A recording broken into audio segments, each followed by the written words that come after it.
નમસ્કાર દોસ્તો, આજે છે 15 ઓગસ્ટ. આજે આપણો દેશ આઝાદ થયો હતો. આ જ પ્રસંગે આપણે વાત કરવાની છે ફાઇનાન્શિયલ ફ્રીડમની. આજના જમાનામાં યંગસ્ટર્સને ફાઇનાન્શિયલ ફ્રીડમ એટલે શું તે અંગે તેમના પ્રતિભાવો જાણવાનો આપણે પ્રયાસ કરીશું. નીરવભાઈ, તમારા મતે ફાઇનાન્શિયલ ફ્રીડમ એટલે શું? ફાઇનાન્શિયલ ફ્રીડમ એટલે તમારા પૈસા યોગ્ય જગ્યાએ ઇન્વેસ્ટ કરવા, જેમ કે એસઆઈપી કરવી, મ્યુચ્યુઅલ ફંડમાં ઇન્વેસ્ટ કરવા, કંઈ ટર્મ લાઈફ ઇન્સ્યોરન્સ, એ રીતે સારી સારી જગ્યાએ ઇન્વેસ્ટ કરવા અને તમારો ખર્ચો ઓછો કરવો, તે આપણા માટે ફાઇનાન્શિયલ ફ્રીડમ. હવે બીજા એક મિત્ર છે અમારા, રાહુલભાઈ. રાહુલભાઈ, તમારા મત મુજબ ફાઇનાન્શિયલ ફ્રીડમ એટલે શું? ફાઇનાન્શિયલ ફ્રીડમ એટલે મારા માટે કે હું ઘરે બેઠું અને મારા જે પૈસા છે એ જ મને કમાણી કરીને આપે અને એ પૈસાથી મારે ક્યાંય નોકરી ના કરવી પડે.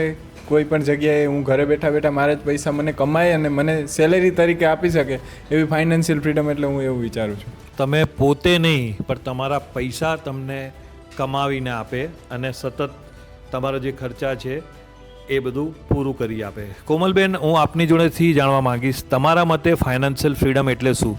ને બિંગ અ વુમન, એક મહિલા માટે ફાઇનાન્શિયલ ફ્રીડમ એટલે શું? પોતાની જાતે પોતાની રીતે પોતાની ઈચ્છાએથી પૈસો ખર્ચી શકીએ અને રોકાણ કરી શકીએ, ક્યારે કોઈના પર નિર્ભર ના રહેવું પડે, એ જ મોટામાં મોટી ફાઇનાન્શિયલ ફ્રીડમ છે. આજના જમાનામાં મહિલાઓ છે એ બી ખૂબ જ સક્ષમ થઈ છે.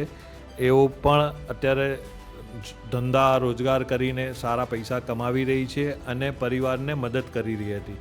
એક જમાનો હતો કે જ્યારે ઘરમાં માત્ર પુરુષ કમાતો હતો અને સમગ્ર ખર્ચો એ પરિવાર ઉપર એના પૈસા વાપરતો હતો.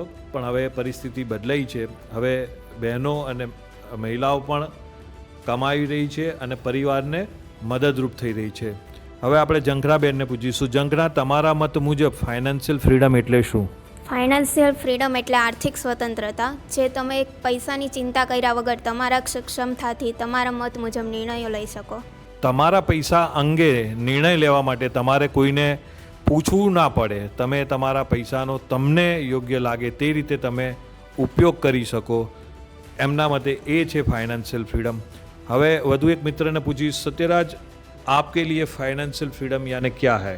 सो मेरे लिए फाइनेंशियल फ्रीडम ये है कि like multiple source of income. तो जॉब के साथ साथ मैं एक अलग जगह से अलग सोर्स से मैं पैसे कमाऊँ, जिससे like multiple source of income हो और मैं मेरी मन मर्जी से लाइक पैसे को इन्वेस्ट कर सकूँ, जैसे कि दुकानों में, फिर मेरे को उसको लाइक रेंट पे देना.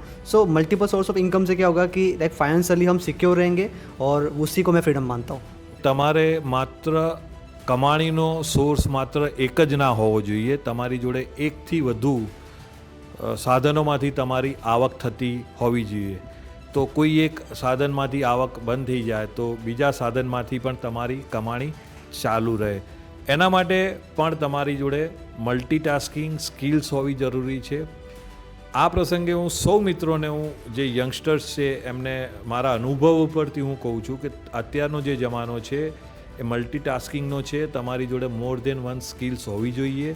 તમારે સમયની સાથે સાથે નવી ટેકનોલોજીસ જે આવે છે એ તમારા શીખતા રહેવું પડશે. તો જ તમે તમારી ફાઇનાન્શિયલ ફ્રીડમ હાંસલ કરવા માટે તમારી જાતને તમે સિક્યોર કરી શકશો.